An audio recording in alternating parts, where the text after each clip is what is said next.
that the settings are spot on.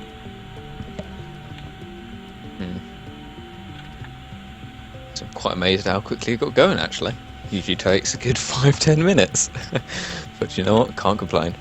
So yeah, we're quite punctual here, and we've already lost the hour. The time has gone forward an hour. We've already lost an hour, so that's an hour less sleep for us. And Whoop whoop. We're on the grid here. You can see them all. They're just going to disperse so they can order themselves. Oh, hello.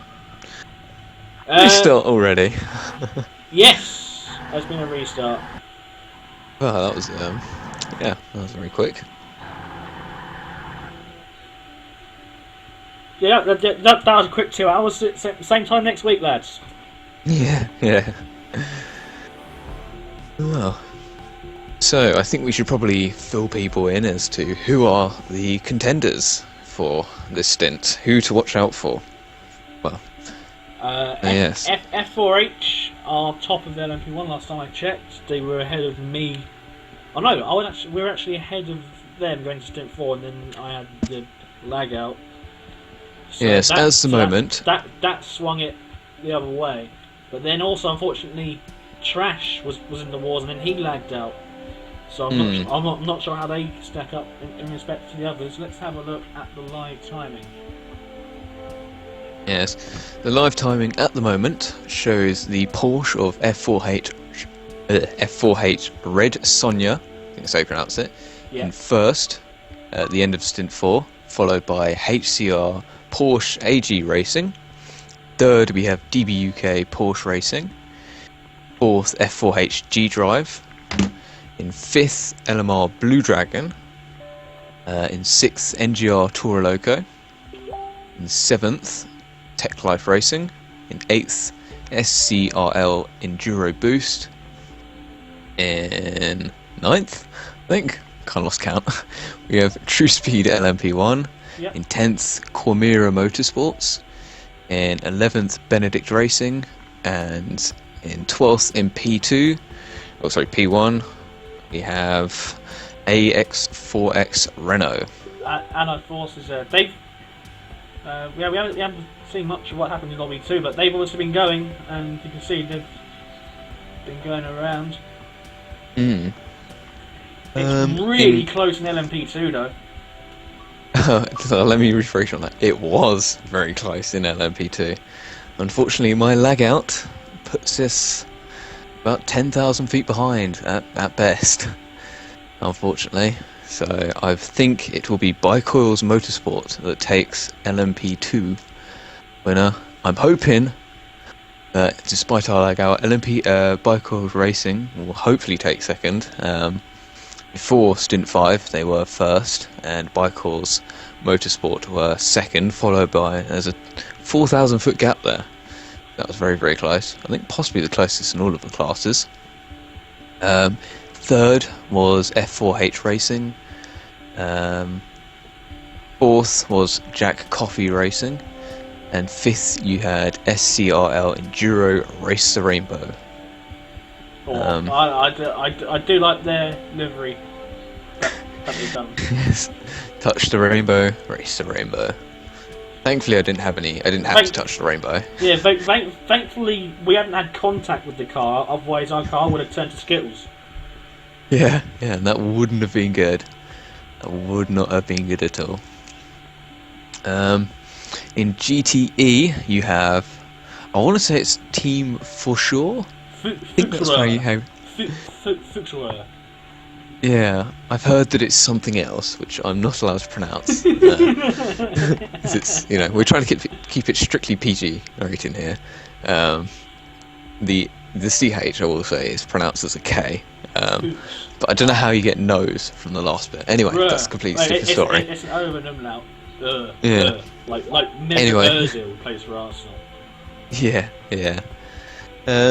Anyway, in second in GTE you have HDR Scuderia.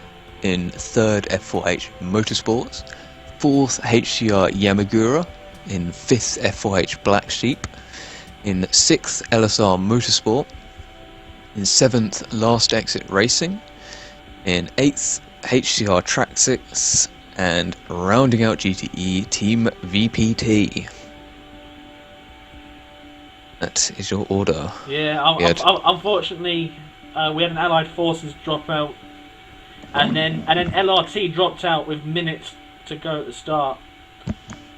Yeah. So, but I mean, hopefully we see a couple turn up and enjoy the racing. I mean, it'll probably be, a killer for them that not part of this, especially when LRT they did qualify second.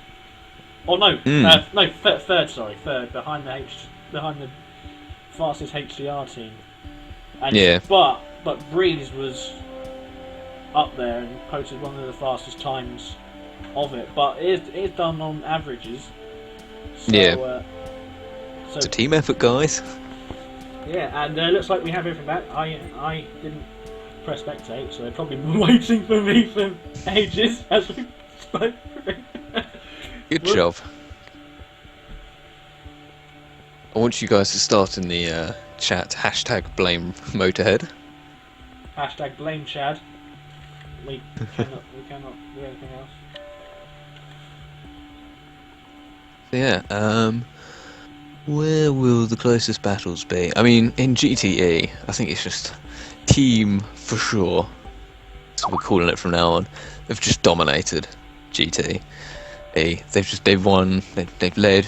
They've won every single lobby or stint, sorry, and they've got a 6-mile gap, which equates to nearly 2 laps. So they have just dominated that class. I was gonna say, Box in his stints, I raced with him, and he was gone, absolutely gone from everyone else. And also, quite a pleasure to overtake. It must be said. Actually, all of the drivers on there, I haven't had an issue with overtaking anyone. Any issues I've had were been my mistakes. If I've hit the draft, or hit a curb or a bit of grass. So I mean, it's been absolutely faultless. I mean, compare it to others, to other races I've been in, and it's by far and away the best race I've been part of. Even despite the setbacks, and we're still up there, which is good, which is a testament to the organisation of this race. So even if lag, which is the ultimate killer, it doesn't necessarily take you out. No, completely. that is always reassuring. I mean, you will have to gain a few laps back, but I mean, could be worse, right? I mean, if you get a result from the setback, then you certainly will have earned your spurs. Now we have gone through turn 1 and 2, so we are on the parade lap. Everyone's going to set up. The procedure is the leader will go on the start-finish, and then everyone goes on the start-finish. There may be a small gap between the classes just to keep it neat and tidy. But when it's go, it's go. Yep. And then we have 1 hour 40 minutes. The last 1 hour 40 minutes of the race. Yep. So let's quickly run down who is starting where. In first, for I believe that is F4H Red Sonja, is F4H Diablo. Yep. In second, HCR Cerberus. Probably Cerberus, there you go, I can't pronounce names. In third, GSR Roadrunner. That should be an interesting one to watch out for. Oh yeah. In fourth, F4H Crisupra. In fifth, TLR... J McFadden. There you go, you said it for me. In sixth, N6R Gannon. And then the start of the P2s, we have Vague Being, followed by TRL Wolf. F4H Xyloto in third. In fourth, Echo Velocity. And in fifth, Dover 78. Moving on to GTs, we have Bambox, followed by HCR Solar, F4H Eggy.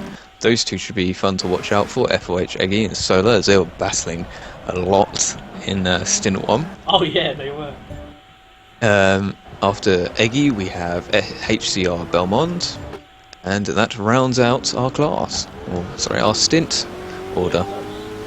Okay, so let's go back up to the front. Diablo should be coming around the last corner. No? We'll be coming up to it. Almost. We might also add that there have been a few changes throughout the races, those being the P2s all being in A lobby, and the dropping of one GTE car. That was, I believe, it was the Ferrari of F4H Black Sheep. Yes, it was. Anyway, enough talking. We shall get starting. Bang on cue, and it's green. Cerberus gets a decent start. He does indeed. Let's see if he can harry Diablo right from the get-go. Yeah. But whilst he's doing that, he's going to have to watch out for GSR Roadrunners. I know he's very, very quick in these sorts of cars. Yep. And yeah, he's still right there with him. Has Chris Supra got any company? Quite look like it. Jay McFad is fairly distance behind. Gannon, though, seems to be close to the back end of that Porsche, the TLR Porsche. God, I'm going to get confused on that. TLR, TRL. In P2, it looks like Wolf has made a jump on Vague Being. There appears to... Oh, wow, he's already put a decent gap on him. And it looks like Vague Being has got company of F4H Zyloto already. It looks like Vague Being didn't get the greatest of starts. Echo Velocity, it's hanging in there fairly well. And Dover 78 is a fair bit behind, but it's only the start with this very colourful design, you might add. Oh yeah. Very colourful Skittles design. It's probably even colourful even with the... even in night time. Yeah. Yeah, probably the most talked about design. In GT, as expected, Bambox leads the way. And Solar with Eggy right behind him again. Well, that won't change much throughout. Wolf's ahead of Vague Being on the circuit. Eggy's making a move on Solar. They are side by side. It is very, very close. Oh, and it's on my screen. Not sure about yours, but there are already cones on the front straight. Yeah, I saw that. Just to clarify, that's not anyone who's crashed. That is just simply lag, unfortunately.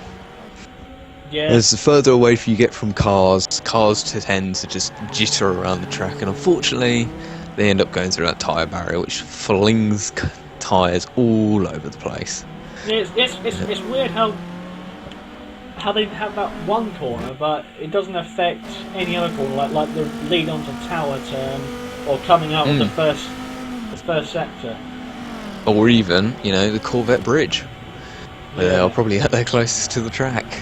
Yeah. Oh, and Eggy's he's got the drive on Solar. He's going to go around him. Or is he going to try going around the outside again? But he's got the inside, and he's done it. But can Solar come back?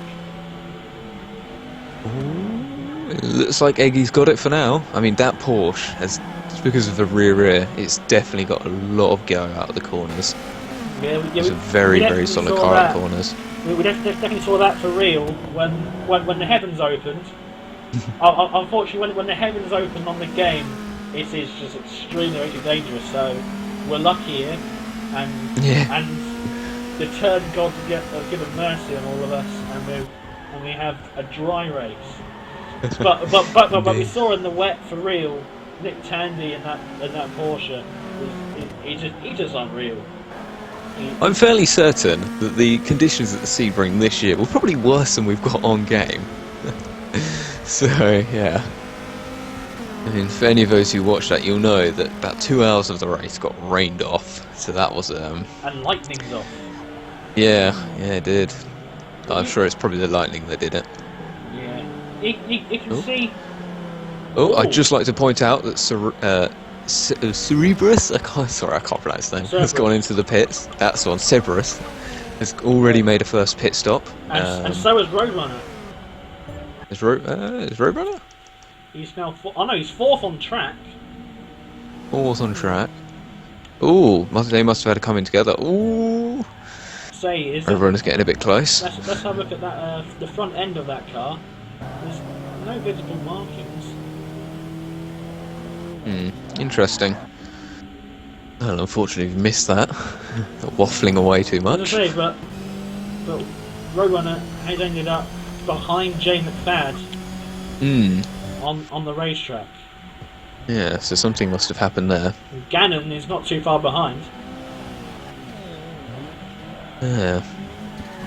I guess the only answer would be, Roadrunner going wide, taking a very unconventional line. They're all running wide. Indeed. Oh, yes, Volkswagen Yo, this is the last stint. Yeah, battles on track. Look out for. Will most likely appear. It looks like F4H, Red Sonja have closed out the P1 victory. They have a 1.1 lap lead. Never say never. Yeah, that's true. They do have a 1.1 lead. Yeah, that is quite substantial. It is. I mean, HL Cerberus, he has been hailed as a hero before. He did step up. He has done a lot, but this might be one too much. I mean, yeah, I think it might be. I always say these endurance races they're like the Grand National. You know, the only way you can really win is if you go the distance. You know, even with the lag credit that you get for lagging out, still, you know, I mean, it's fair enough. Normally on some other places, if you lag out, then you're done. But you know, we tried to mitigate that, so it's. Yeah. I mean, and you've done it in the fairest way possible. Yeah, you've got to say F4H have been solid throughout. You know, I mean, especially this Red Sonja car, and also pace on tap. I mean, Frame with his qualifying, that was very impressive. Frame just walks away from the competition. As I say, most of what I saw of him, he was applying his trade in the higher class leaderboards. So he's certainly no slouch, and he's got the racecraft and the endurance and everything else to boot. Yep. Let's have a look. Roadrunner has passed Jay McFadden, and looks like he might have. Yeah, for that he's established a gap already.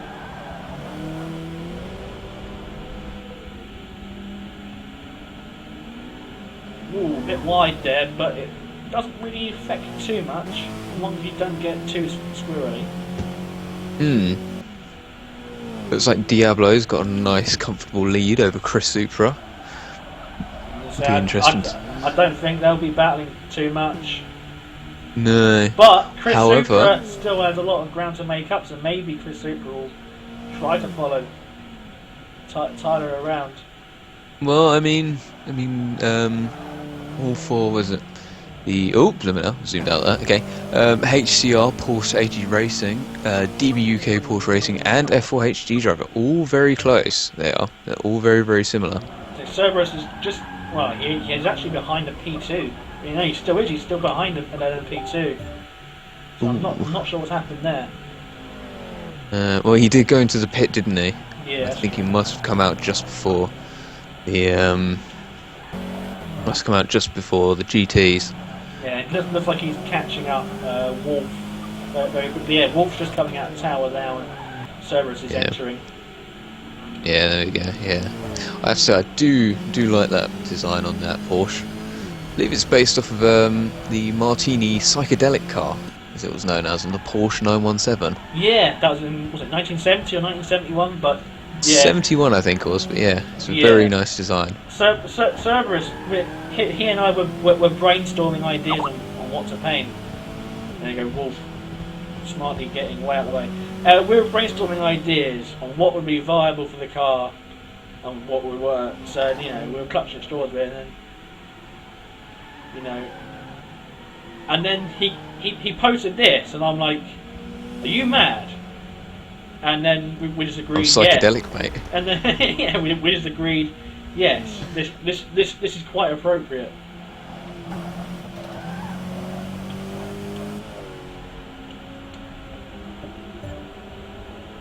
Yeah, apologies, the telemetry was there. Oh, let's see. Tell you what, let's have another look at the Eggy. Oh, hello. Interesting. Eggy is second in GT. However, it is now Belmont, followed by Solar. Something has happened there. So We have unfortunately missed. Maybe Solar's made an early pit stop. Let's just have a look. That's possible. Yes, he's on 96% fuel. Yeah. Ooh. Yeah, he's made an early pit. I'm not sure if this has been covered in any of the as Belmont comes into this bit. Not sure if this has been mentioned in any of the other streams. However, there are pitting regulations for these cars, aren't there? Yeah. I know the prototype ones must make 7 mandatory pit stops, which I presume is probably because of the Nissan. No, actually, no one chose the Nissan. Oh, really? Due to reasons, it just, you know, it was hard to balance with these things, unless you had to make drastic. Oh, and we've got a Porsche going underneath Solar's Viper and another. That was the Audi going past. So that's TLR. No, the NGR team. Yeah, the Audis there. Yep.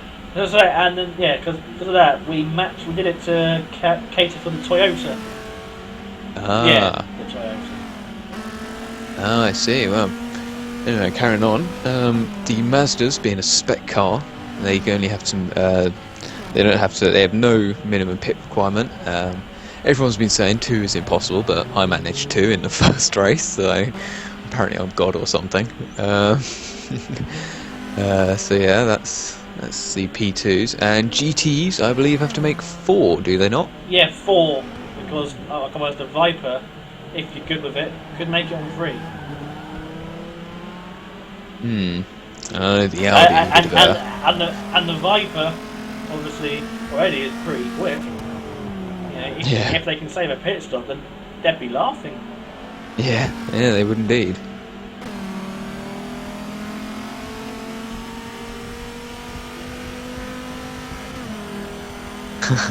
Cool, I just disconnected. Wicked. Oh, blimey. So I've got it covered. Yeah. Sebring just dropped down to 9th. What's up with that? Let's go. Oh, he just pitted again. So maybe he's trying to get the. He's getting it all out the way. Let all and getting the clean air. Get out the way. Yeah. Okay, I've just lost Zach actually. Zach has been disconnected from my chat, so it's just down to me for the moment. Zach will come back.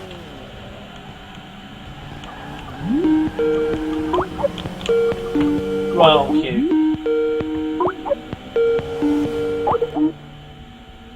And we're back. Yeah, you missed me too much. Yeah, I do. What can I say? This race needs more Midland. Well, let's get you involved next time then. Yeah, you should have signed up Midland. We should have more Midland paints, more Midland driving. I mean, this race needs more Skype and Facebook. Oh yeah. So if you do hear the Facebook bomb going off, then that's probably the turn, or all the turn chats. I mean, let's have a look what's going on. So Diablo is on the start finish, and Chris Super is Exton, he's not too far back actually.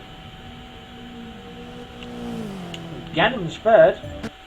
He got Gannon. I remember in the last time I raced with him, he's coming into the last corner now. Looks like he's got Jay McFadden the company. That would sound about right. Hang on, Gannon's diving into the pits. Ah. But yeah, Must be going for his pit stop. Gannon ran long, and then had a couple of pit stops right at the end.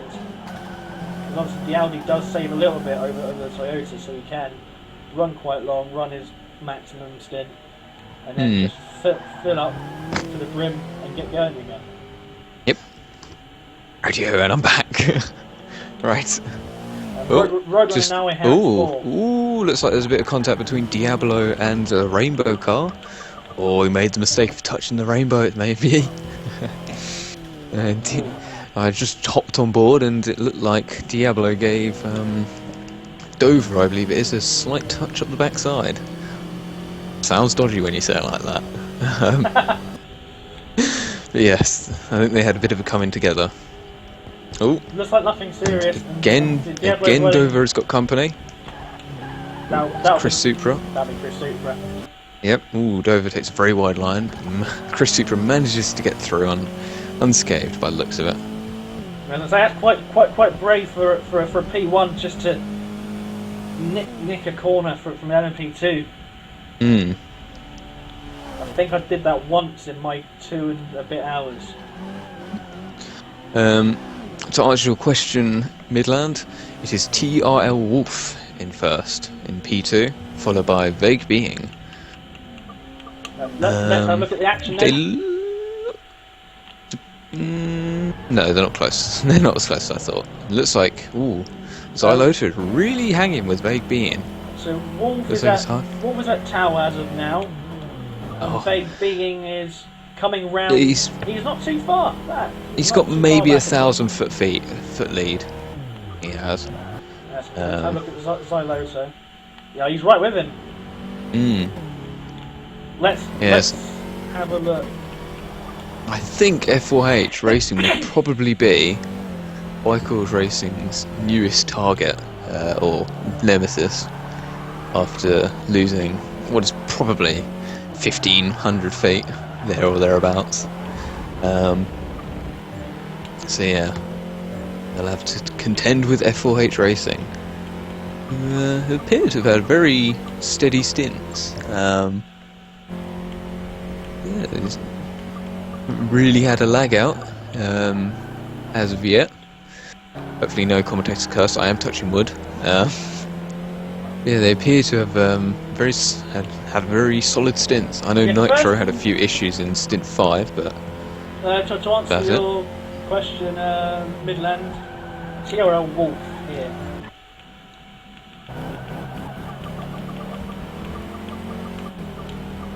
He's got a little bit of a lead over. There you go. You can just about see it there. My camera's on. Not working well. Maybe there's a lightning alert again. So Wolf is just coming up the hairpin. With Vague Being, he should be coming into the hairpin. And he's got Xyloto just behind him. So let's hang on board with Xyloto. Ooh. Wolf is coming up to GT traffic, one of the Vipers, not sure which one because there's 3 of them to pick from. Yeah. No, 2, sorry. Two. Oh, it's leader, Bambox, passing. Vague Being gets a bit squirrely on the run into Tower. And can Xyloto capitalise? Oh, he's right there. Oh, he is indeed. Is he going to make a move? Oh, he thought about it. He thought about it, but not quite. Oh, they've got the coming up to Solar now, so this should be interesting. Funny enough, these P2s really have an issue passing GT cars on the straight. They do. They've got no top end, but all the cornering in the world. So I heard they couldn't actually pull on the McLaren. The McLaren, well, I think the HL McLaren was running very low downforce. So Solar gets way out of the way there and cuts back for a deep exit. So that's some smart driving. Oh, so goes into the pits. Straight into the pits. So that's Why also not? smart driving. We've got a car exit in the pits. That's the That'll be the Porsche. F4 Yep. Porsche there.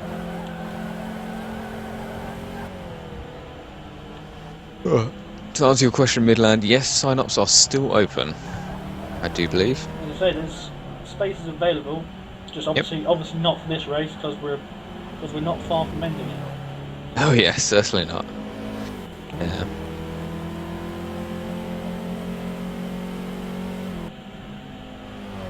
Actually, Zalo's lost a tiny bit of distance. He's still within drafting zone though, so he hasn't lost a huge amount. I mean, he'll probably gain some of that back in the straights. Yeah. Through drafting. Yeah. No, these Mazdas, they do have a... when you take that aero away, they do like to play differently. Oh yeah. I'm not a fan of lacking aero, because they are a heavily aero-based car. Oh yeah, because if you tune the car, they actually have more downforce, more front downforce than any P1 car. Oh god. I had to warn Prototype 1 cars about taking my inside on turn 1 because I will just fly past them. Oh yeah, I know. I was going to say, I overtook Shiwo going into going down the main straight and coming out with the first sector. That'd be turn 5, wouldn't it? Turn 4 or 5, yeah. Yeah. He was still stuck right onto the back of me. So it's, even though I had such a speed advantage, it looks like they're just going past box. They go back box, and he tucks in behind that Mazda, and then the Mazda just dumps it into the first corner. Well, it's amazing how much grip that thing has.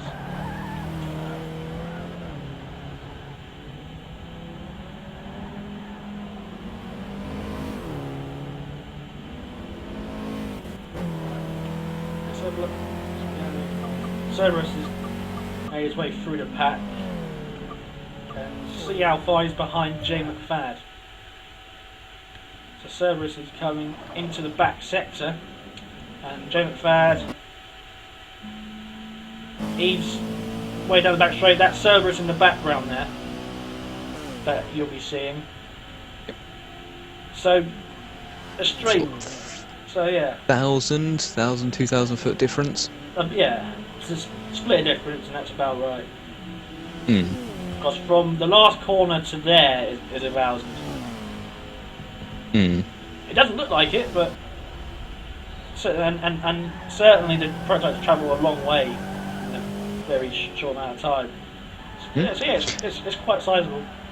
Looks like Jay McFadden will have some P2 company.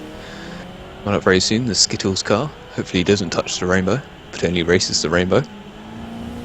So, I don't think he'd want to taste the rainbow, especially at this time of the race. Unless he has a packet to himself somewhere. Yeah. Actually, I'm quite peckish. Oh, and he gets out of the way. Moves out of the way. Very smart idea today. Why race someone else's race?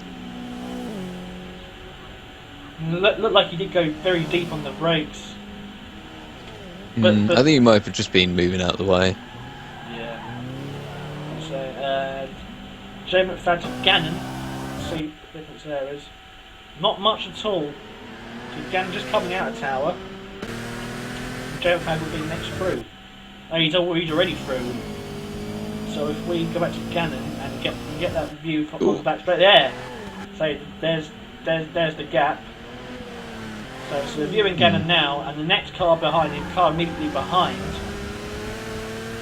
that's Jay McFadden. There he is, on the back straight. Actually, Forza do give us a few peaches. Yeah, I like this camera. A few peaches, just so you can see the action. Yeah. Yeah, they do. Television camera, viewings would be nice, but hey, beggars can't be choosers, right? Yeah, exactly. And the first 3 seems to be quite stabilised. So I expect Cerberus, he qualified well and he was faster than people immediately in front of him.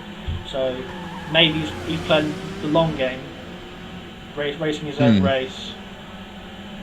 Yeah. I'd just like to point out that the gap between Roadrunner and Chris Supra appears to be roughly around the 1,000 mark, maybe just a bit less, 700 feet. Those two are sizing each other up. So we're on with Roadrunner now. He's just entering. He's just exiting Tower there. Chris Supra is already into that bit, so yeah, there's not much in it there. They'll be keeping each other on guard. There you go. There you go. You can see the gap again. Those bright headlights in the background. And how much has Diablo got over this pair? He's got a fair bit, I think. Oh no, not much. Actually, Diablo's there, and next in line is Chris Supra. Is that Chris? Yeah, it is Chris Supra. Oh yeah. I mean, it's much closer than we anticipated. Oh yeah, you can see Chris Supra coming out of turn 1, and then Roadrunner. Yeah. Oh, yeah, so it's definitely about 1,000, 2,000 feet, but all between all three then. If that. As we all know, I'm sure Diablo won't have to try hard. I'm sure his team. I think he'll be wanting to bring it home, and still Xyloto right behind they being. Sounds like he's not having it easy. As I say, it's just quite good to watch, and I'm sure they'll be enjoying it as well.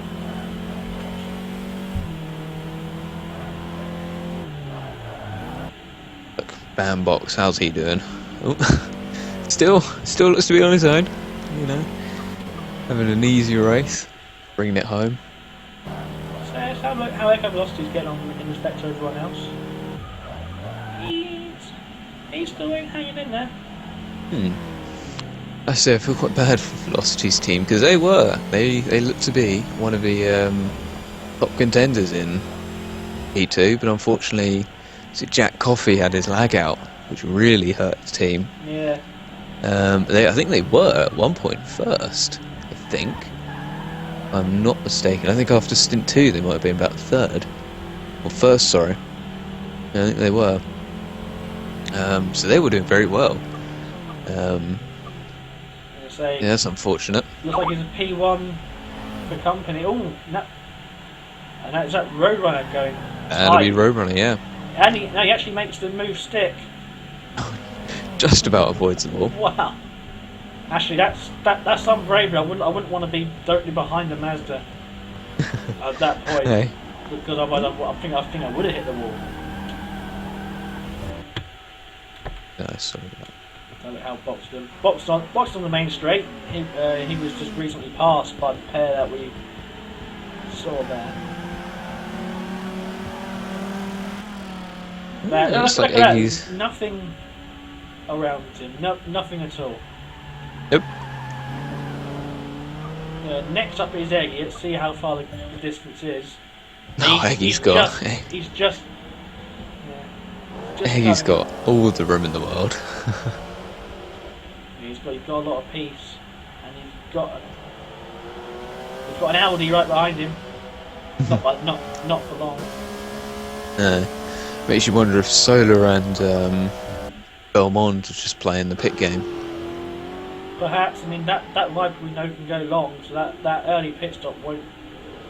You know, he's obviously just going to play the long game, play in clear air. I mean, as much as Sam and Eggy both like battling, as much as they gave us quite an exhibition, it does slow you down a bit. It does indeed. It does indeed. But to be fair, I think they're not 1 and 2, 2 and 3. Yeah. I know Eggy will definitely want to. Oh no. Solar's not too far behind Belmont at this moment, so he's. And it's like he's got a P2 for company. Oh no, that's a P1. He's coming in at a vast rate of knots. Oh, it's Cerberus. Ooh. Oh! Just about makes it stick. Cerberus says hi. That was. that was good driving by the pair. They obviously had a good mutual understanding.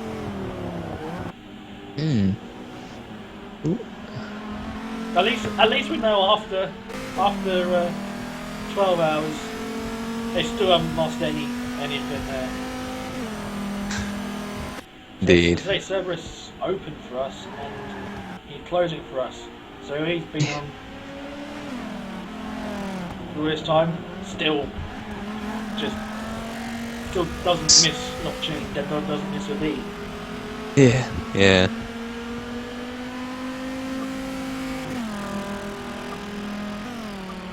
So I like to still behind VEC being, but is the gap closer? It's status quo, if I may say so. Yeah, I mean, if you can break the toe VEC, he might be able to get away. It looks like it's opened up a bit, but I mean, still fairly close. I think VEC Bean will definitely have to try and break that toe, and if he does manage to do that, I think that may tip it towards his advantage. But if Xyloto stays there, and who knows, actually, Cerberus may force VEC into a mistake. Cerberus has passed J McFadden track. Oh yeah, he is. So and then that's like J McFadden just there. I think J McFadden just went into the pits. He's on 96% fuel. There you go. And Cerberus looks like he's made 2 early stops. I mean, yeah, actually, you in these Porsches, you do. The pit stops do stack up against you. Like we had 40 minutes to go. No, not 5 minutes. We had an hour left, so we did almost half, and we only the top 3 had only done 2 stops, so we had to pack in 5 near the end, and that was quite fun. I mean, in the race it was easy. Actually, when you're good driving, it's easier to follow. Actually, but on here it is less so. But we'll try and keep up. It is, yes. It's quite a tricky one to follow. Oh, and we've got the FRH Porsche going in. Yes, we have. Champion Racing. Absolutely. Next up for Cerberus is Gannon. So Cerberus has just gone around turn 1. And where's Gannon on track? Come up to turn 2. There's Cerberus. He's closing him down.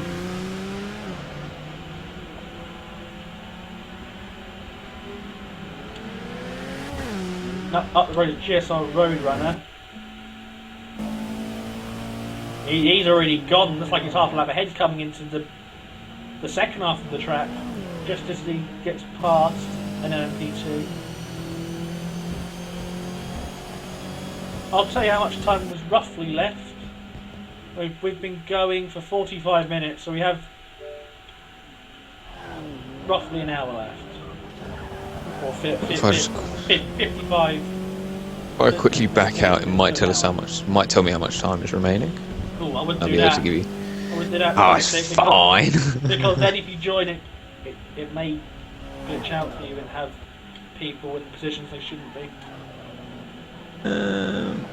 They are at an hour and 24 remaining. There you go, there's your exact answer. Out of the 2 hours. So, Yep. They will. Out of 2 hours on top, and then they have to stop at 20 minutes to go. So 36 and 20, 56. There you go.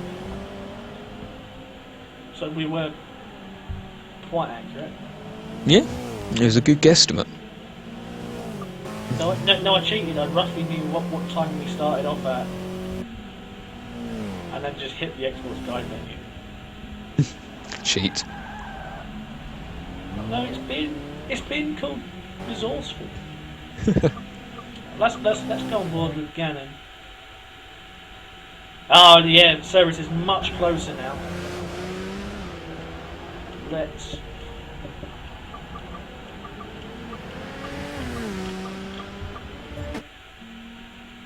Say, let's go on board. He's just got past an LMP2. I believe that LMP comes I believe that is Echo City, or sorry, Echo Velocity. Oh, looks like Cerberus will have to deal with him. Gets past quite easily, and he's kept coming visibly closer now. You can see delivery of the car.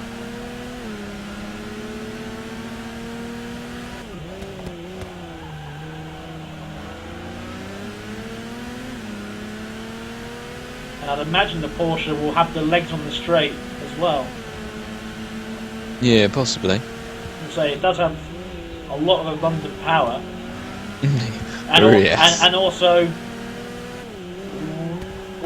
I gave him the setup quite low wing, so visibly right there.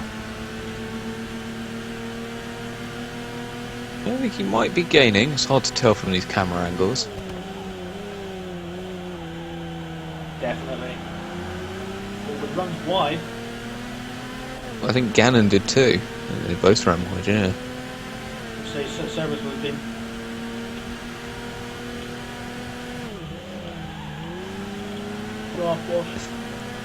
I think that was Jay McFadge. You could also see in the background as well. Yep. To answer your question, Roscoe, Echo is 4th on track in class. He's behind VEC. Oh, Xyloto's ahead of VEC. Let's have a quick look what's gone on there. It could be. Ooh. Say Xyloto's on 86% fuel. VEC being 92. So have they just had their rounds of pit stops? Possibly. I have just noticed that Xyloto is missing a light. Whether that means anything or not, I mean, I can't see anything on VEC's car, so maybe it's just the curb. Now we go back to Cerberus, and he's right on it.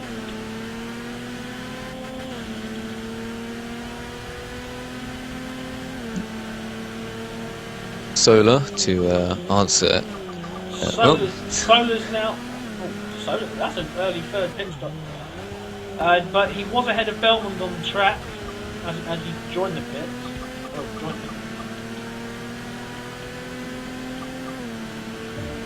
Saw Solar answering his own question. Got a bit confused then. Thank you for that, Solar. Oh, I've just noticed up in front we have Chris Supra. Chris Supra is now in the lead. Oh, I believe Diablo went into the pit. Yeah, Diablo's on 88% fuel. I believe he's very close to Chris Supra. Oh no, never mind. They're a fair bit away. I imagine Chris Supra will be pitting this lap as he's on 7% fuel. Definitely, you can't run another lap. 7 you can probably get away with if you lift him closer. You know, a decent amount.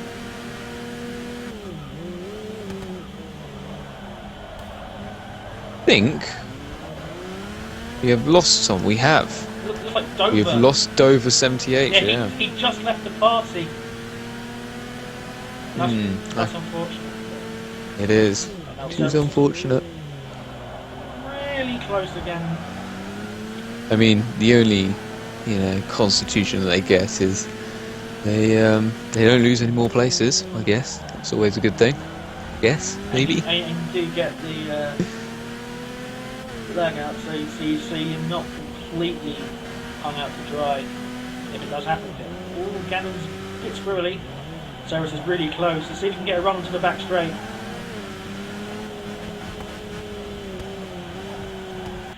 Oh yeah, bit wide. Ooh. I imagine Aero would have helped with that. Yeah.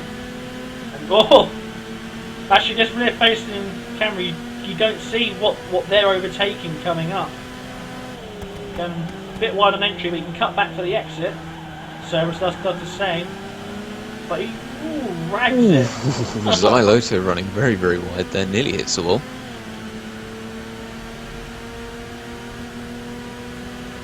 They're coming up in Solar. Oh! Ooh, that's And And tricky one. Cerberus profits and gets past. Yep, Cerberus passes Gannon. A smart driving. Let's flip forward to Cerberus' view. And then see, he might think he's going to want to get away now.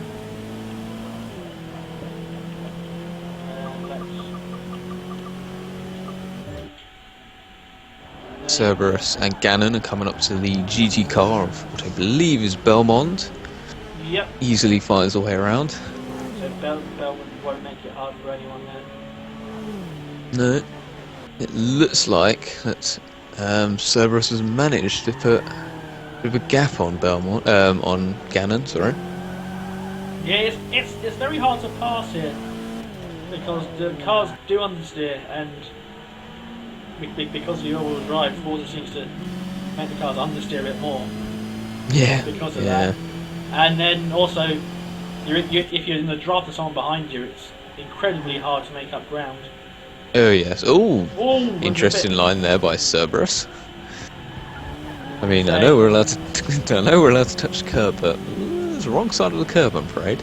Yeah, it's tricky that curb because I mean you can do that and scrape the car and bottom out, get a bit twitchy.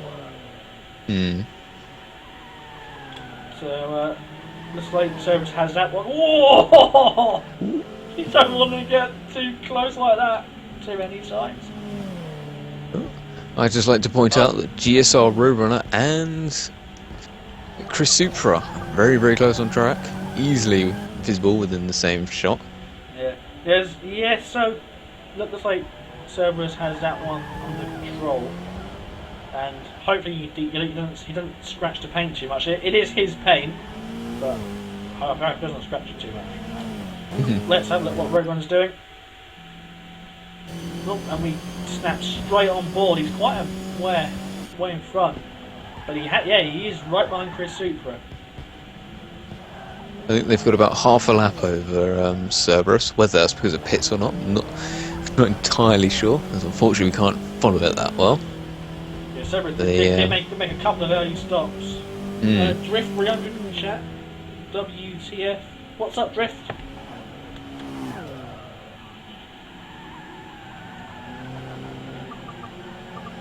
Oh, and Chris Supra dives into the pits. Imagine he's trying to get another one of his pit stops out of the way. Yeah, you do end up having to just wind through, and I doubled on a couple. Yeah. So yeah, Roadrunner inherits second on track so far, and Diablo, I'd imagine he has a comfortable lead. He's going into the hairpin, and I imagine Roadrunner's probably on that. Yeah, on the Corvette bridge. That's quite close. And obviously Chris Supra features right in the middle of this, splitting the difference. I wonder if Roadrunner will pit next lap to try and gain the advantage that he gets with Chris Supra's slower lap this lap. Yeah. Honestly, he has 36% fuel left, so he's coming to the end of his. He has no more than 4 laps to go, so he's 2/3 through. Actually, make that a 3 because he's halfway around this one. He won't make 4 unless he wants to run out at this point. So yeah. And Xylota's still ahead of VEC.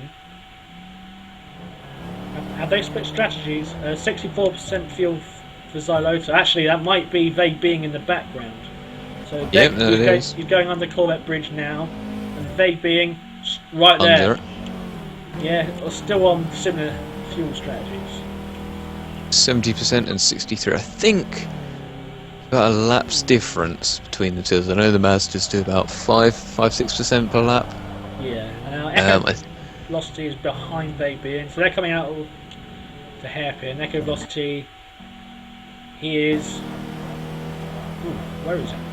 Oh, he's just overtaken the car. He's going into the hairpin now. Yeah. He's overtaken the Viper of Solar. That's maybe what 3,000-4,000 foot lead. Quite a chunk, yeah.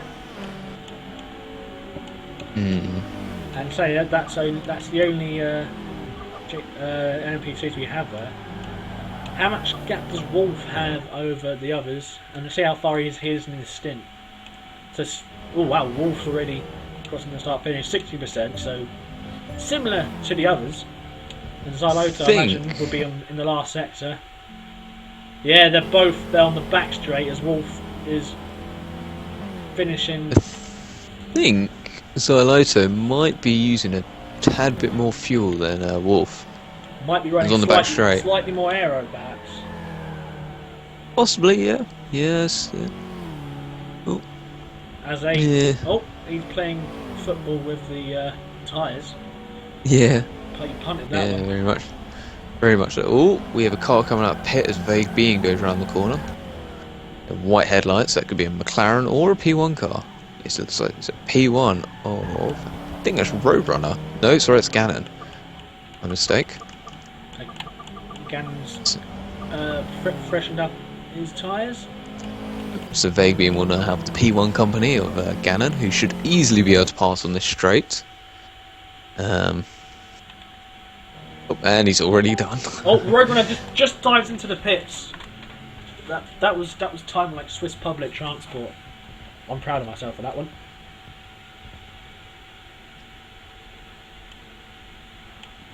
And he's pulled up. And let's see, because Chris Supril will be coming any time now. Can we see him? Can we see him?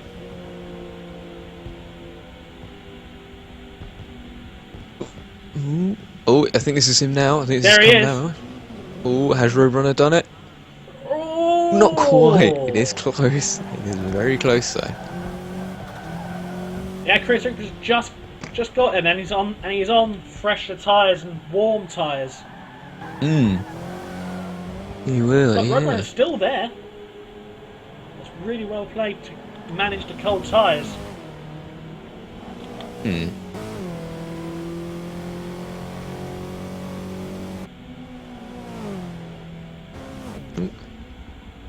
Now, unfortunately, Roadrunner won't have the advantage when it comes to fuel and tyres, as obviously these cars can easily do 7 pit stops. Yeah, it's all about strategy. It's all about clean air and trying to avoid traffic. Actually, Diablo, in the stint I did with him, he pitted quite strategically based on the amount of traffic. If there are 5 cars in the first sector, he'd dive in. Yeah. Obviously, wanting to avoid them. Actually, I had my mind set on what I was going to do, so sometimes I bit the bullet on what was on track in front of me. Yeah. I know, in the Mazda it's just flat out, straight through. Try and pit as few times as possible and hope that you can do a 2-stop. Actually, how is the Mazda so efficient, even with the amount of time you spent ragging the thing? I have no idea. I have no idea. It is, I think, in the Stint 5 I timed it. I managed 32 minutes on one tank of fuel. I did. When I pit, I must have had about 0% fuel, maybe 1%. Yeah. Roadrunner getting extremely close to the tyres. It almost looked like he was shaking the tyre barrier as he went past. He's still right there with Chris Supra. Just a couple of really keen to get on the power.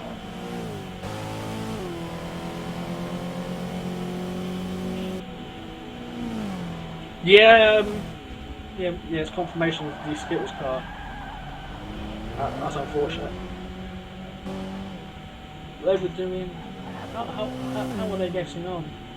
I think they were 5th in class, I believe. Oh yeah, they were. Unfortunately, a bit behind Jack Coffey's team. Jack Coffey Racing. Just looking at the P2 battle for 2nd, it looks like. That one come back stronger. What we got going on? P2, it looks like Xyloto has managed to pull away from Vague Being. Xyloto's coming through turn 4, and I believe Vague Being is entering it. So he's got a fair distance. Although Xyloto's going to have his work cut out for it if he wants to catch TRL Wolf. Yeah, Wolf. He's Wolf's already very at the quick. bridge. Oh wow. Yeah, Wolf was very quick. He told me he was disappointed with his qualifying because Oh yes. he knew he could have gone way faster.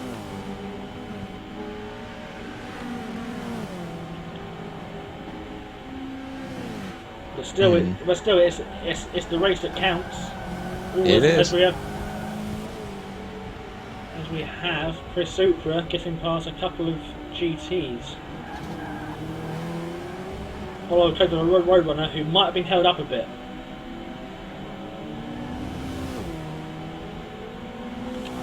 But the Porsche easily pass anything on the straights here. Quick look back at the GT competition. Oh, hello. Chris Supra and Roadrunner coming up to pass Eggy. Chris Supra dispatches of Eggy nice and quickly. Oh yeah, easy as you like, and Oh, here comes Roadrunner. Easy as you like again. easy as you like it.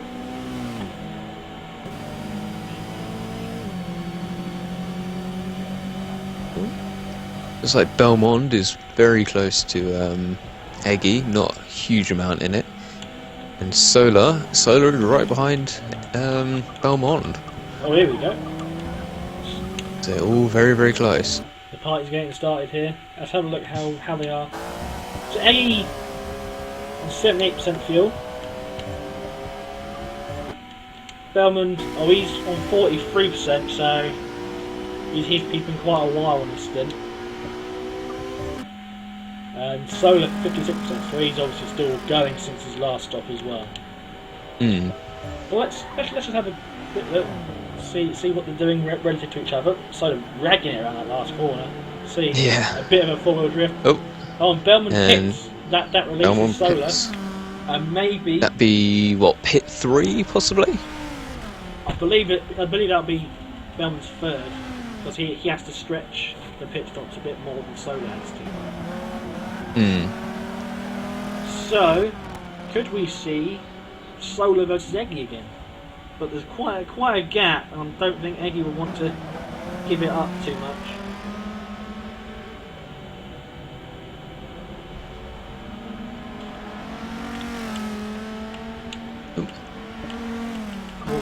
We'll come back to them shortly. Let's have a look how second and third are getting on. Chris Supra going through that tower. Gapping Roadrunner a tiny bit.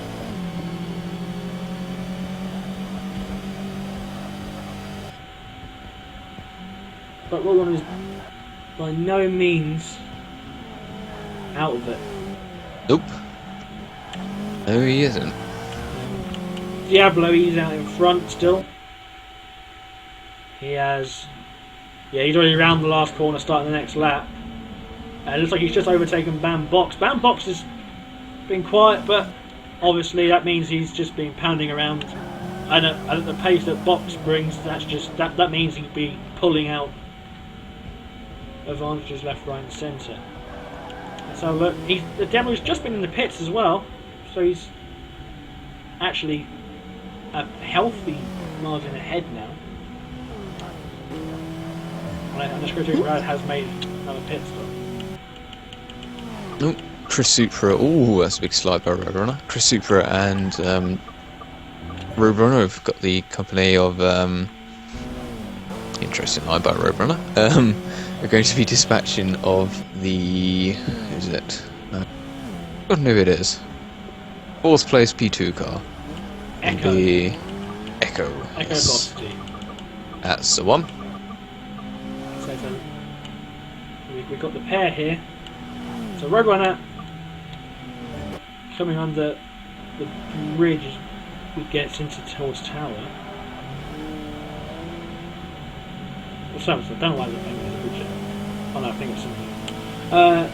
Anyway, coming to Tower. And then Cerberus coming into the hairpin.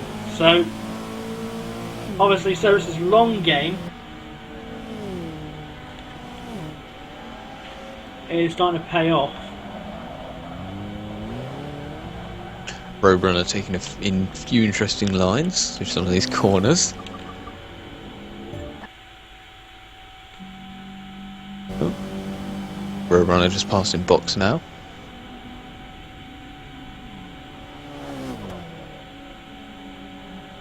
How's Diablo doing? Mr. One Man Show. Diablo is coming into turn 2. Looks like we have a car We'll in be the pits. passing Is a that Vague Roadrunner? in. Yeah, we have Roadrunner in the pits, and that releases. It doesn't release anyone. It's just some lap traffic coming past.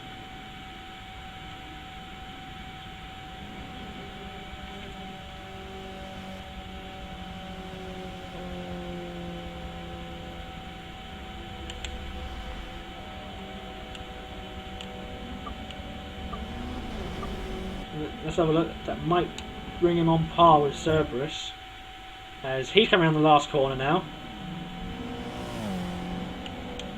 50% fuel, so he's running solidly till the end.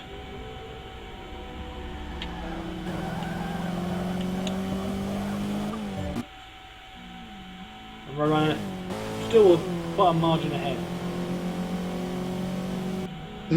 Yeah, he's got a fair bit of a buffer.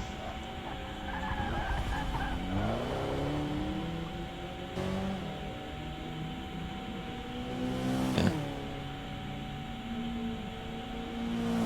Doesn't say Cerberus can't lose too much ground in case we might lose out. In case the team might lose out to DBUK and the other F4H team. Yeah.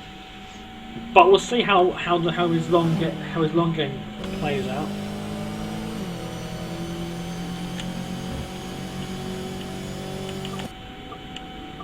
So Roadrunner's pit strategy does split the battle on track. Yep. Now we have Xyloto. Looks like, does he have someone for company? I can't see anyone around. Oh, it's looks like an MP1 that's just gone straight past and has gone. Okay. Already gone. Vague Let's just have a look. He's not too far behind. Nope. Wolf is on 22%, Xyloto 22, I believe. Yeah, 22. And Vague being Just on on 30, the so 30. Vague has got that lap advantage. That may play out into his advantage. Because I know to go 2 pit stops, it is a very, very tough ordeal. And Echo Velocity is on 31, so he can run a bit further than a lot of them. Whether that can equate into an extra lap at this point, Not sure. I think it would definitely give him a lap over Xyloto and Wolf. Whether or not that will, give him an extra position, not too sure. Although, pits do take a while. It's about 40 seconds in the pits or something like that, isn't it? yeah, it's quite a long pit stop here. It is long. It's a long pit lane, but at least the exit doesn't slow you down to 30 before releasing you. No, or dump you on the racing line. Oh, yeah. Actually, and now Chris Super is trying to find his way past. Straight on the exit. There you go. Yeah, easy as can be. And that'll be right. No, that's not Roadrunner behind. That'll.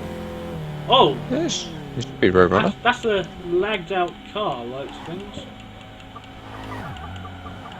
On the back straight. Have we lost anyone in particular? Oh no, that would be the Skittles car. Skittles car. It's a Yeah. Skittles car, unfortunately. Oh, and Roadrunner dives in for another pit just before catching up to Velocity.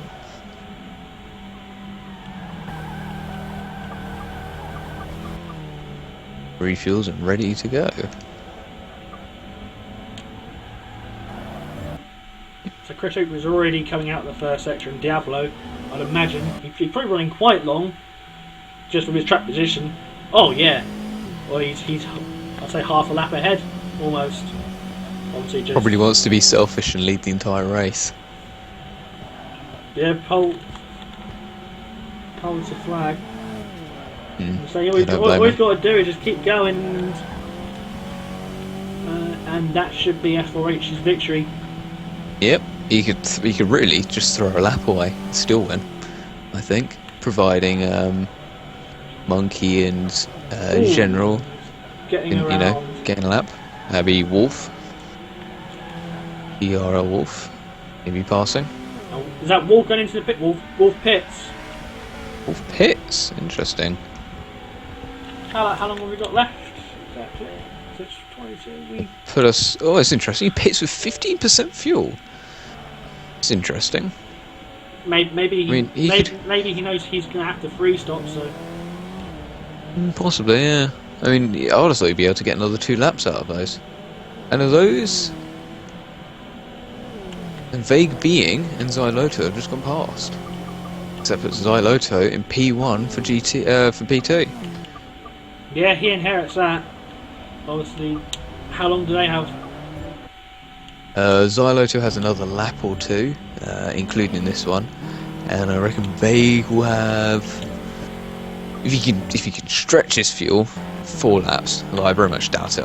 I reckon he'll pit. That's 3 laps. Yes, Roscoe. Echo is P4 currently on track. Let's have a look. So he's still got 21%. He's been very efficient by the looks of things. In fairness, he is, I don't know, maybe 10,000 feet behind. He is quite a ways behind. Let's have a look. So let's see how far he's behind Wolf, who's just come out. So you've got Echo going into the hairpin, and Wolf is going up to Tower. So yes. So quite still a good 20 seconds up the road. So that's maybe 3,000 feet. Possibly, yeah. One person we haven't looked at is Box. Let's have a look at the relative gaps. He's just been through the pits, 87%, so he's done a couple of laps. And he's coming out of the first sector. And Eggy through the first corner. That's very respectable. Not too far behind. And next on track, Solar. I'd imagine he's not too far behind. I think he might have just gone into the pits. Oh, he has. He's just coming out now. And there's a car going past. Bellman coming down the first straight. Bellman might. No, he sticks behind Solar. Is he going to contest position, or no? He's given the position. Yeah, I imagine he would. I mean, number 1 HCR car is the Viper. There's no point trying to hold them up. The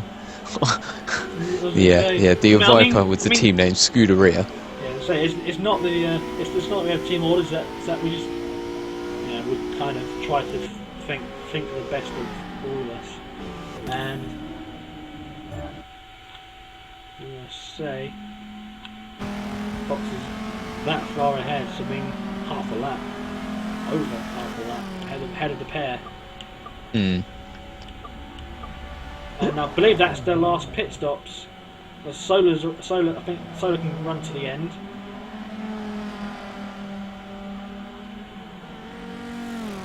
Oh, thanks, Roscoe.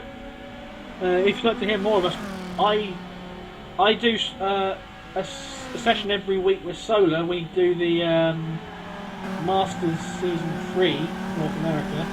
That's every Tuesday evening for you, at 8 PM for you. It's obviously a lot later for us. Just to let you know, Xyloto has dived into the pits, handing what should be handing Vague Bean P2 lead. And Wolf's I believe. Wolf's coming around the last corner already. Xyloto, has he found his box yet? Or has he just left his box? Just pulled in. Just pulled in, and then, yeah, Wolf takes that position back. I reckon Vageby might be able to go 2 more laps if he can just about stretch it on fuel. Which will put us, I believe, at around about 50 minutes or so. What's the time now? Dust being picked up by... Is that Chris Supra? Yeah. Chris Supra going past at a vast rate of knots. Roscoe, it's on this turn media stream. And Midland, if you're asking what round 2 for the VEC will be, it will be Silverstone. Oh, I do love a bit of Silverstone. Who doesn't? Mad people. Yeah. People with poor taste. Yes, yes.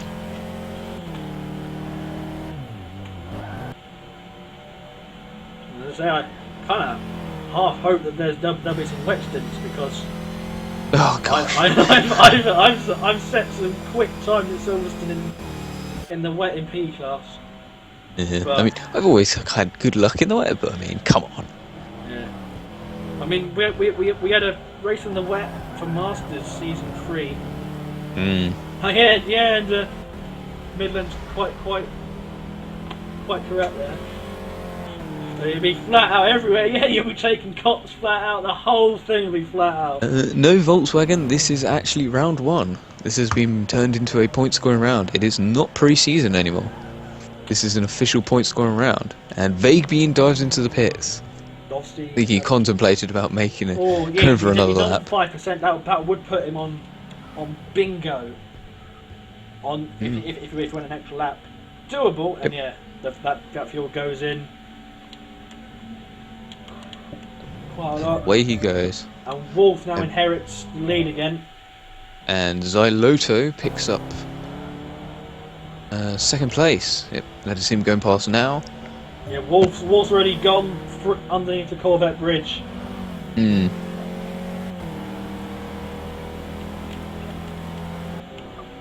question is now, will Xyloto or Wolf have to pit again? If they do, it could potentially hand Vageby in the P2 class win. They have to make another pit before the end. Yeah, interesting to see how it pans out. Obviously, we have also Echo running a lot more efficient than the ones in front of him. He must be running less downforce, perhaps. And driving, a lot more efficiently as well to save fuel. Yeah, we've got Cerberus now passing some P2. He's passed Wolf, by looks of things. Oh no, sorry, that looks like he passed Xyloto, actually. And see how far Roadrunner is ahead on the track. About a sector, so 15 to 20 seconds.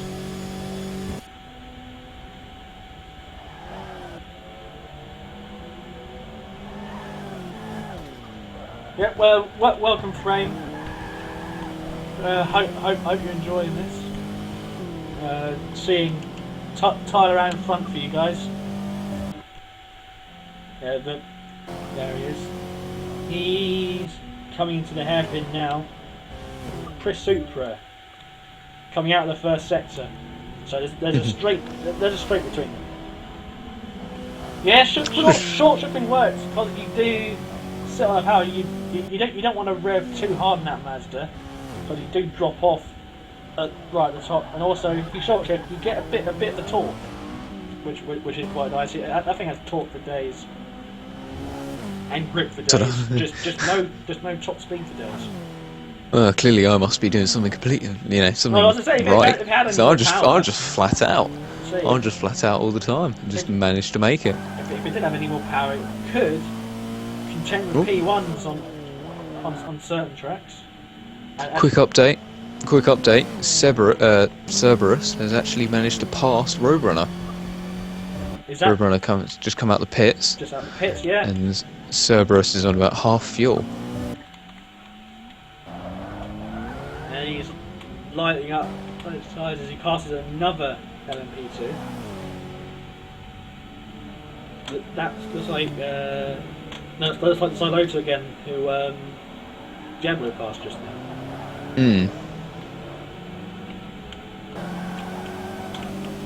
Ooh. And so Jay McFadden is now down to 6. He's behind Gannon. Some relative distances, so that's coming into turn 2, 3, 4, 5. Gannon is way up the road, through the hairpin and through the next section. Let's have a look how the Oh! There's been an instant. And Gannon hits. That was solar. And Bellman goes through. Let's have a look.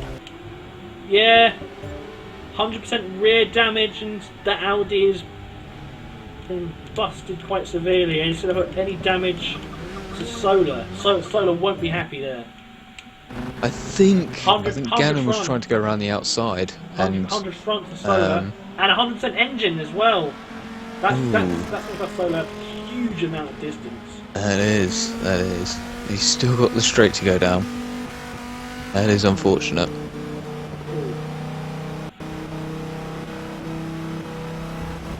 Drift, we reckon, about half hour or so.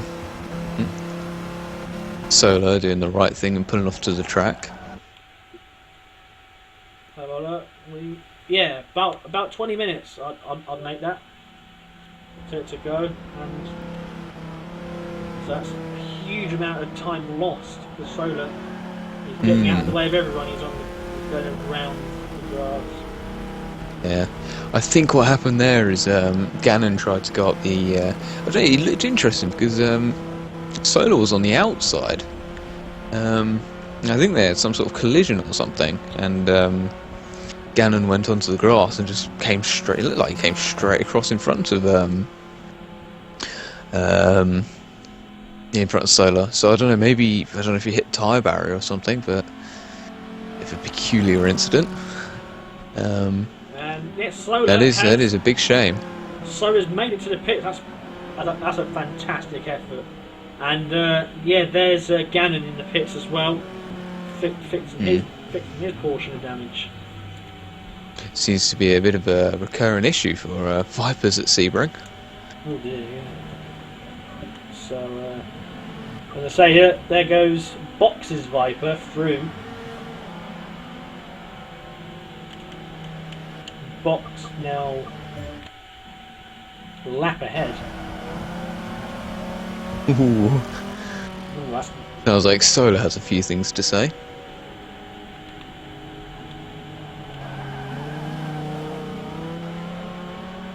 This does, however, give Jay McFadden 5th place in class, and Belmont will be benefiting as well.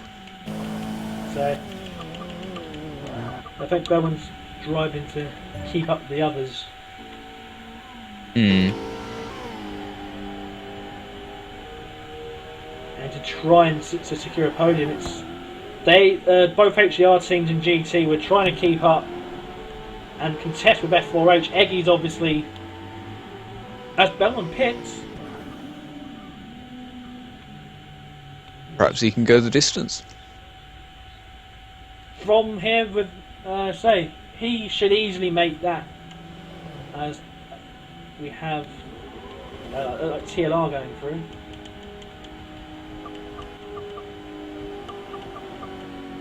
And Cerberus is behind Roadrunner again. It's like Cerberus has made a pit.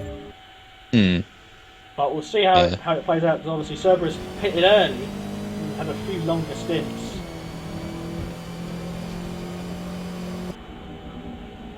And there's a Viper as well. Solar in the background, she's back up to the speed again, but can't have that field. He's going to be absolutely irate. Oh, indeed. Hopefully this doesn't affect the rest of his stint either, as I know driving with a hot head can definitely cause you to take some unnecessary risks. And hopefully it doesn't affect the standings too much, although there wasn't much in it. No, there wasn't. And is that Box hitting? That looks like box pit. Box has boxed. So we have service. And how far in front is Roadrunner?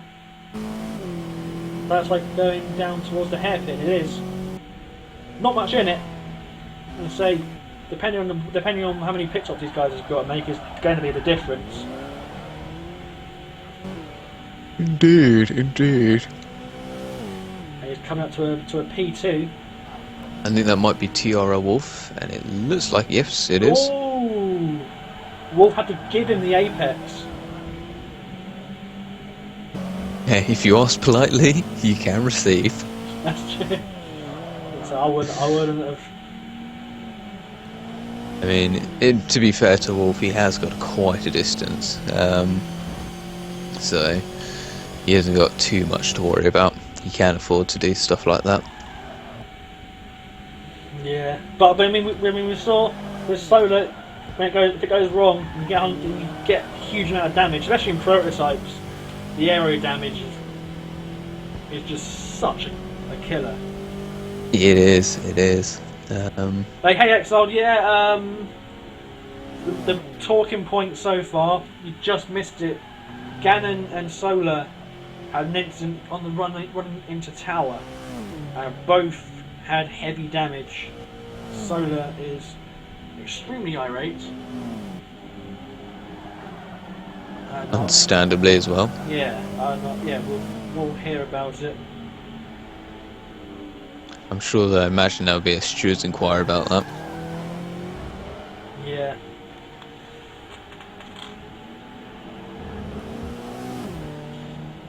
But other than that, we've had a few battles, a few times when the cars have been close on track. Xyloto and VEC gave us and that was close. I think that's Chris Supra and Roadrunner together on track. We've got some action. Together again. Inseparable, it seems. Indeed, oh yeah. Ooh, Belmont making it interesting. So that's smart driving by all three of them.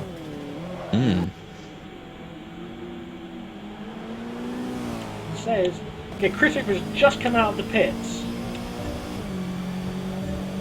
So it's obviously he's playing the long game, going long with some pit stops near the end. And we still have the C-47 Dakota trying to take off in the background.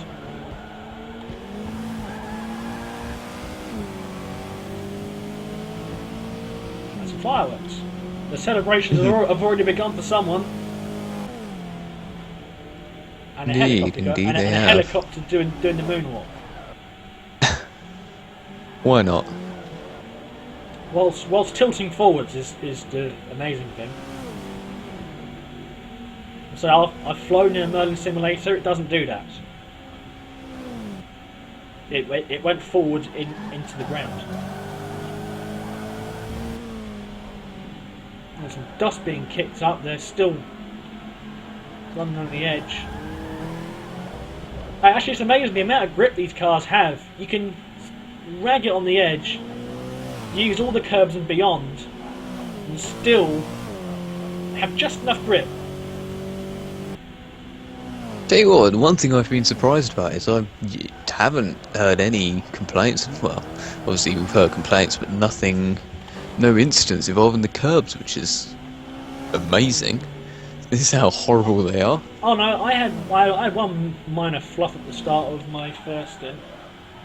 Oh yeah, I think maybe in Stint 2 I think there might have been an incident, but other than that, I'm surprised there's only been only a handful or so.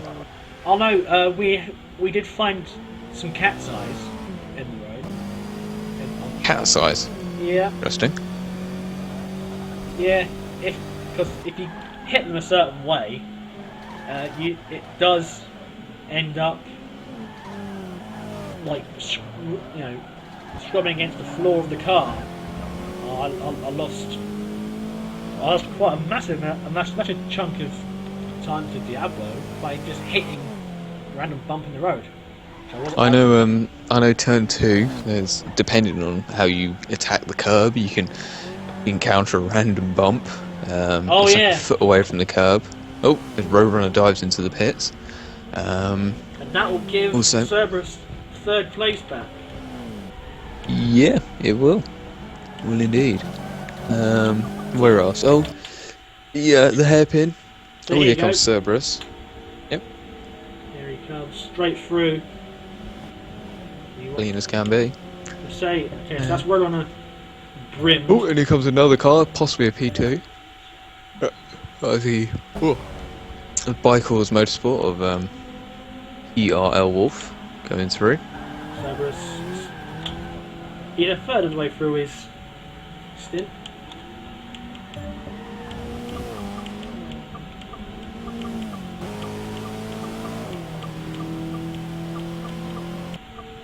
So let's have a look at the gaps in GT. Box coming up to the last sector now. And Eggy coming up to that bit before. That's very close. And honestly, given the fact that Box did set the outright fastest time in GT qualifying, faster than he did in practice, he was telling me. So we shouldn't have too much time left, Aaron.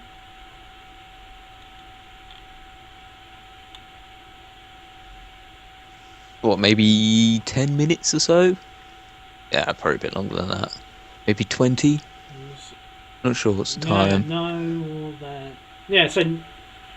Oh, and Eggy getting up close and personal with the wall. And answer to Exile's question, it should be F4H Red Sonja with Diablo's currently leading. Oh, no.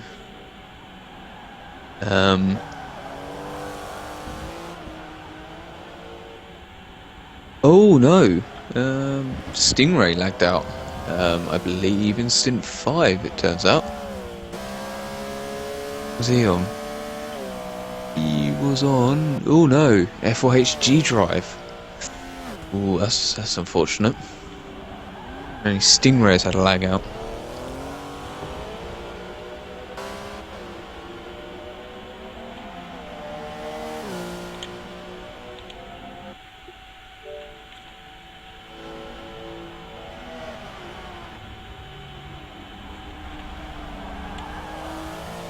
So now we have Eggy Tower, Bellman's next on track. And he's not too far behind Eggy as it goes. Oh no, I know that's Corvette Bridge actually, not the other part of the track. So he's quite a way down. Unfortunately, Solar. As he see how he's doing. Coming around the last corner. Oh. Yeah, he's got quite a difference. Oh, he's also got 1% engine. Oh, he's definitely been trying hard. Got 1% engine damage he has. I imagine that'd be from just slightly over revving the engine. Yeah. Now it looks like Chris Supra come up to lap him.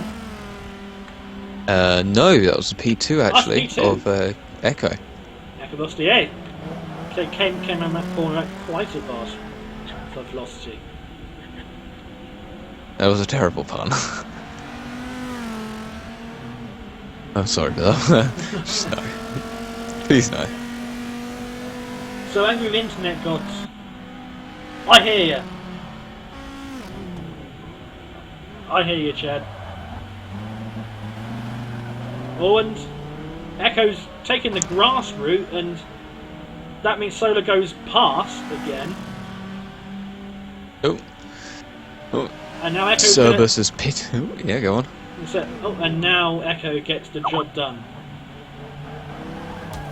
Oh, Solar pushing very hard. He almost almost gained traction on the Mazda coming out of the corner, and now the Mazda is pulling away due to its vastly superior grip.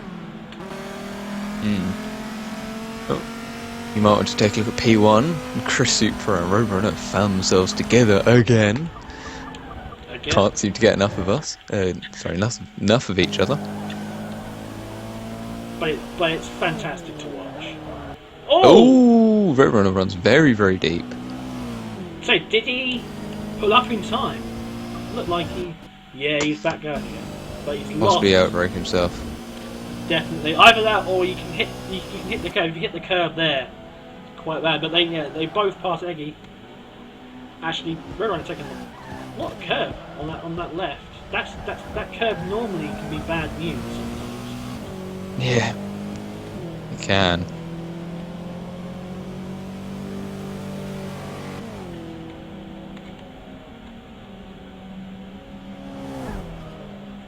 Yeah, reading the chat, that's what happened to mine. It booted me off. Actually, there was a car going through the map. There's a car going through the map, and I pointed out, there's a car going through the map, and then, ping, it went. The game went, the whole thing went, and the whole Xbox went. Yeah. So, that wasn't very good. I mean, I was livid, and I wasn't. I was as livid as Solar, as it goes. But at least he's still in there. Oh, it looks like Gannon has managed to pass Jay McFadden. Oh, they're very close on track. Let's have a look. So Gannon's clearly been driving like a bull, red rag to a bull. Oh no, possibly Jay McFadden pitted. He's on 86% fuel. Gannon is on 21. Say, does Jay McFadden have outright pace over Gannon? No, not sure. We shall find out. So that Audi does launch well and does have good mechanical grip and good grip overall. I mean, the Porsche is just a very strong package. Oh, I think TRL Wolf has pit again, as Xyloto has now inherited the lead of Prototype 2. Oh, that's interesting. And also Gannon pits. Gannon pits now. Yep. Sounds about right. Oh, blimey. Vague Bean has managed to accumulate 10% engine damage. Oh. Yeah, sounds like someone's been driving a bit on the edge. Does that mean he's lost a lot of time? So he's coming up now. Yeah. To Tower. He would have probably been on par with Wolf when Wolf came out, but that engine damage has hindered him a lot. So Vague Being is now there, coming into the last section now. There's not a huge gap. Wolf is now onto the back straight, but Wolf is outright quicker. And then Xyloto's just in front of Wolf as it goes.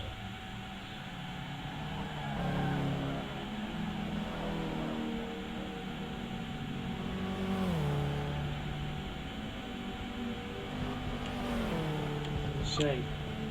Is he going to stay out, do you think? Has he played this right? Has he played his hand really well? I'm not sure. Well, maybe. Oh, and Jay McFadden. Oh no, sorry, no, that's because Gannon did pit. We did see that. Have a look how Chris Supra is doing. Has he got his mirrors full of Roadrunner? Oh, Roadrunner's come back since outraking himself. Ooh, Roadrunner. Oh, sorry, no, Chris Supra running a bit wide. Ooh, that will hand Roadrunner back a bit. That's the question we're asking, Roscoe. Do they have enough time left? No, but at LMP2 they can go as long as they want and pit as few times as they can. Wolf's pit 3, so he's quite secure. Whether or not they'll hand Xyloto the lead, not sure. There's some dust being kicked up. But if it's 10 minutes remaining, Xyloto may just be able to make it to the end on fuel.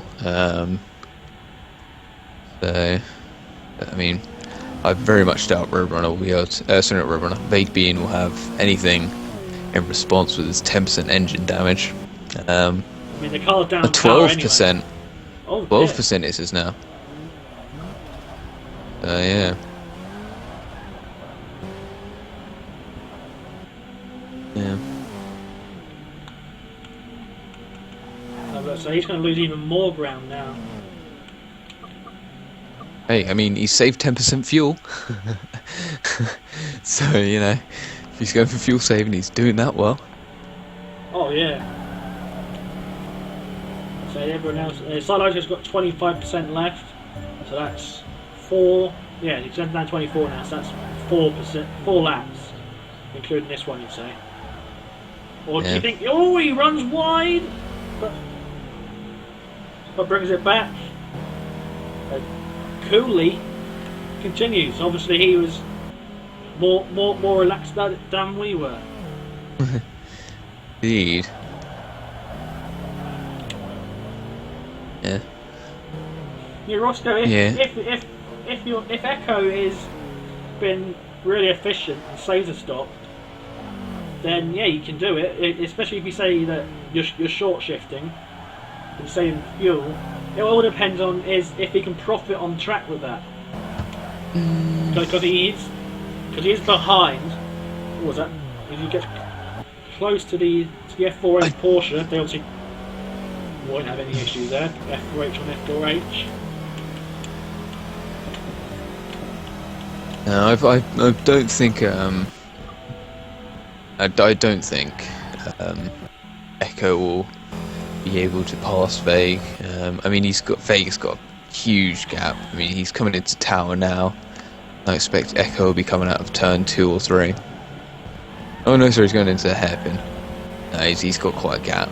And with what, maybe 10 minutes remaining of this race, there or thereabouts. If that. Expect it will be very, very close to the end. So even with the engine damage, it's just not enough laps, I don't think. No, unfortunately not. Well, I say unfortunately not. I mean, fortunately for my team. But unfortunately for Jack Coffee Racing. So, Fox running to the end. He's obviously just controlling the race.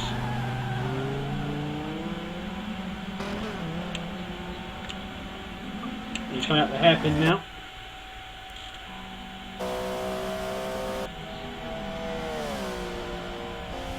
As Eggy just goes into it.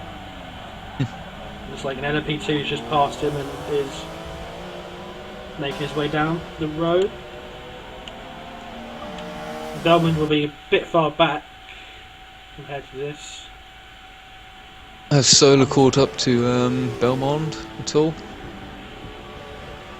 So it's quite busy down that first straight. There's 5 of them.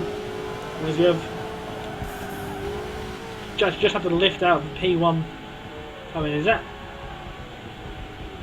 Oh, P2 dives in.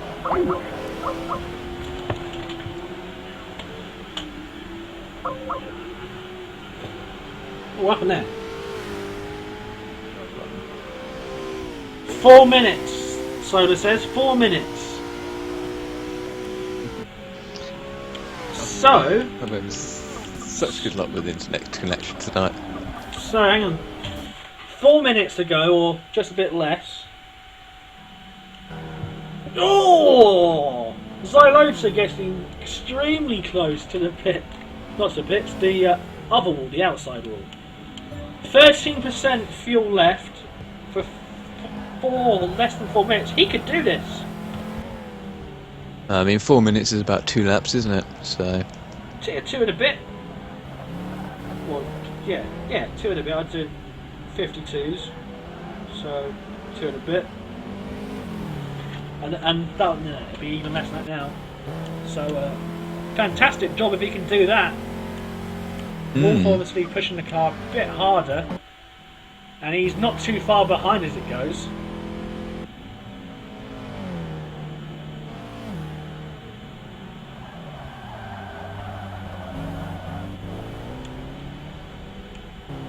VEC being So that's Wolf coming out of the hairpin, VEC being still with his damage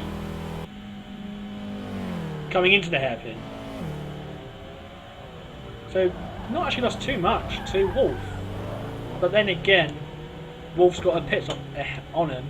21% fuel, so that engine damage is actually saving a lot of fuel. It is. It is saving quite a bit of fuel. But too much fuel, and also hasn't got enough power. Otherwise, he'd be up there, perhaps with Wolf, contending. Yeah. Yes, Marcelo. Yeah, this is the last stint. We're in the last two minutes, I'd say. Not even that. We're just winding through.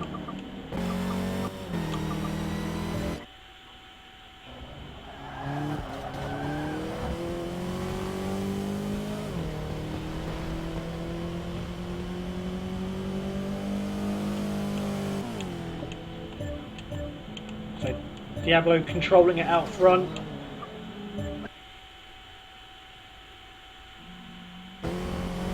Chris Super on the back straight now. There's a straight between Diablo and Chris Super, and that's Roadrunner not too far behind by the looks of things. Yep, he's right there. Again. Still. Right there.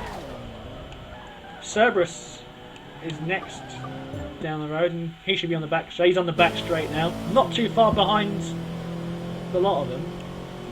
And Jay McFadden is 5th. He's not too far behind this lot. And is that Gannon right there as well? Or was that a car lapping them? No, that is Gannon. That's the Audi there of Gannon. So we've got a decent battle here. Will anyone be able to capitalise though before the end of the timer though? Let's have a 5% fuel left. 4. Just hit 4. Say they must have a minute left. The last minute of this 12 hours of Sebring. And credit to all of you that are stuck around for the whole 12 hours. And raced in it as well. Yeah. Big credit to the racers who, without them, wouldn't be a 24-hour race. Or 12. Or 12, yeah, 20 like a 24 from mate. That's Baloto still wanting to just kiss that wall. Obviously has pure faith in that car. And that's it! And that is it. And that's it. That is it. The Xyloto did pull us off. 2% fuel left. Great effort there. So the finishing order for this stint was F4H Diablo, Chris Supra in second, I imagine closely followed by GSR Roadrunner. Oh, let's just switch screen cameras. That's a camera angle. Chris Supra, I cannot tell you where he is. I will be able to. Chris Supra is on the entrance of the last turn. There he is. Yeah, we got a better view here. Yep. Cerberus, taking up 4th. Jay McFadden in 5th. 6th is N6R Gannon, who was not too far behind. That's very close. Xyloto takes first in PT. TRL Wolf takes second. VEC Being occupies third. And Echo occupies the last place of the running P2 finishers. GT for this lobby, we have Bam Box, followed by F4H Eggy, Belmond, and the unfortunate HCR Solar. Wow, there's Box in the last corner.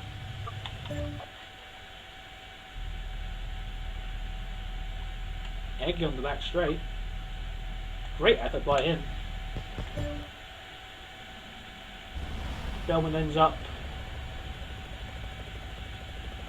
that looks like off the track finish. Obviously, brought it to a stop quite abruptly.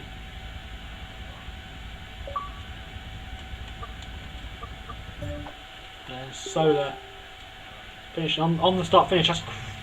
That's painful for him. Solar's still not happy.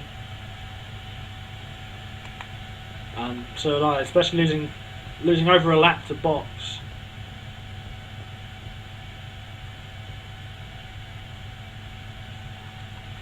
So, but that does look like, with a clean run out front, F4H Red Sonja would have taken the win. That's Diablo, Frame, and Miko.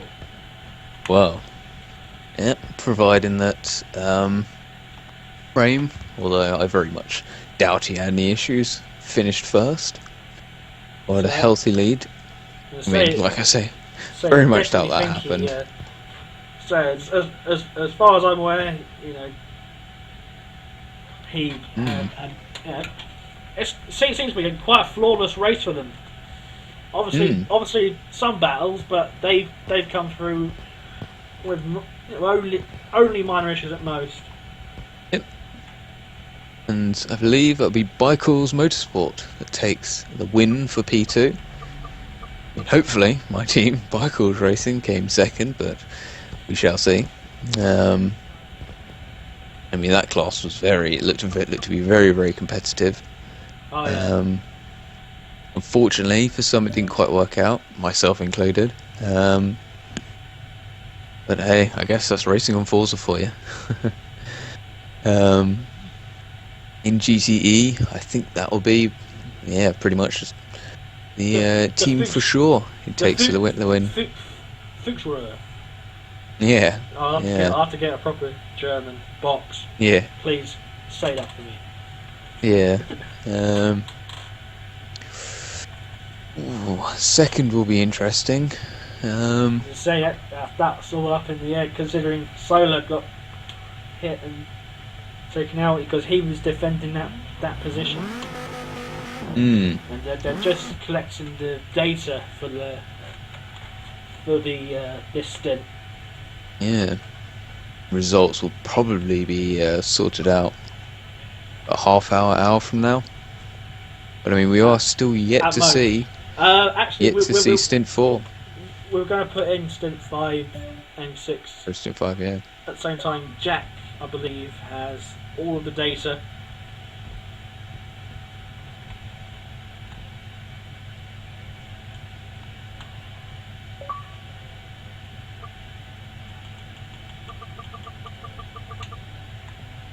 So I guess you've been around for 12 hours. Yeah, obviously to varying extents. How has it been overall for you? It's been quite tense. I mean, like I say, for stints 2 through 4, I wasn't there. Unfortunately, I wasn't able to watch it. So it's hoping and praying that everything went to plan. When I was racing, just try and focusing on getting it all right. But yeah, I mean, it's been an enjoyable event. Looking forward to the 6-hour races, and of course, the one we're all going for, Le Mans. Le Mans, yeah. Looking forward to that. Renault's got some damage. It looks like they collected their data and they're just letting their hair down a bit. I think Roadrunner's just roaming free.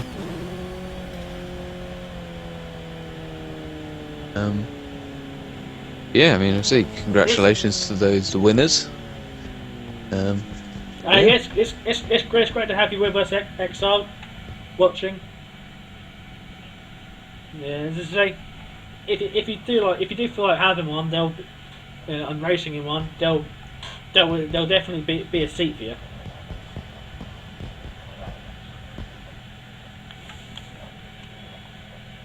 So we have that.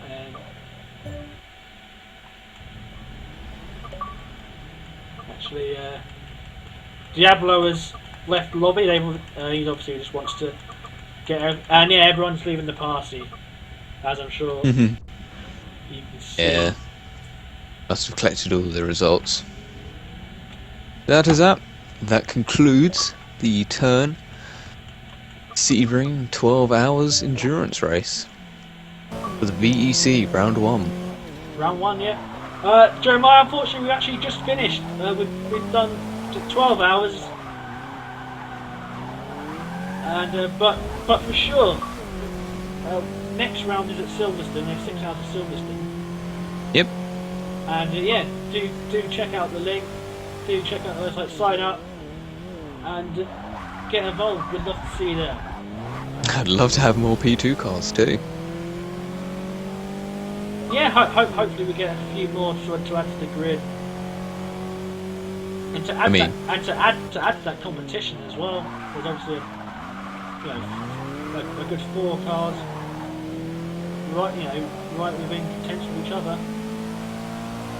I mean, even with the qualifying procedures, it's still very close. It is indeed. It is indeed. But we shall see at Silverstone in the next round. Could be a good race. I think you have a challenge, by the way, Zach. Oh boy. See what this is. Oh. Yeah, I'd love to see that. Oh no, I can't actually see it. Oh, where is it?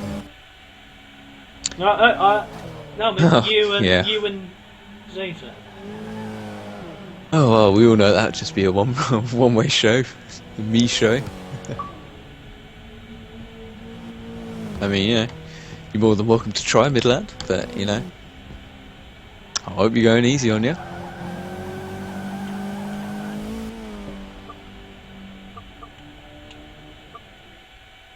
Yeah, right. Well, that concludes the stream. Thank you all for watching, and we shall see you April 30th for the next round of the VEC, the 6 hours of Silverstone. Be sure to tune in. Good day, good evening, and good night. Take care.